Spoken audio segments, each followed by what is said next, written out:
সন্তান কখনো মা বাবার কাছে বোঝা মনে হয় না। সন্তান যেমনই হোক মা বাবার কাছে যেন রাজপুত্র রাজকন্যা।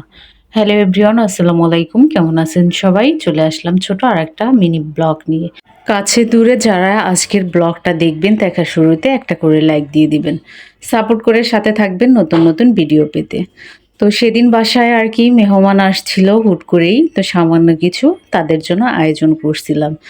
যদিও ভিডিওটা অনেক আগের ছিল। সন্তানের খারাপ দিকটা কখনো মা বাবার চোখে পড়ে না, কারণ প্রতিটা মা বাবার কাছে তার সন্তান যেন শ্রেষ্ঠ সন্তান। কেন কথাটা বলছি, জুনান একটু বাঁকা করে হাঁটতো, তো আর কি অন্য কেউ বলার পর কিন্তু এই জিনিসটা আমরা গুরুত্ব দিয়েছিলাম। তারপর যে ওর বাবার কাছে বলায় ওর বাবাও একটু টেনশন করছিল, আমিও একটু টেনশন করছিলাম।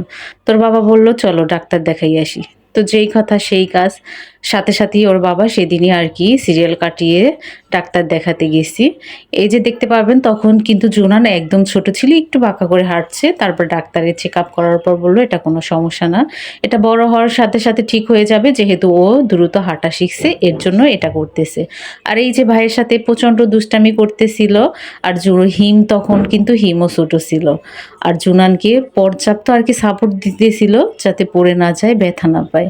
তো আমাদের আসলে ডাক্তার দেখিয়ে আসতে আসতে অনেক রাত হয়ে গেছে, তাই আমরা একটা মাত্র কোনো রকমের হোটেল খোলা পেয়েছি, ওখান থেকে রাতের খাবারটা খেয়ে আমরা বাসায় চলে এসেছি। এই ছিল আজকের ছোট ব্লগ। আল্লাহ হাফেজ।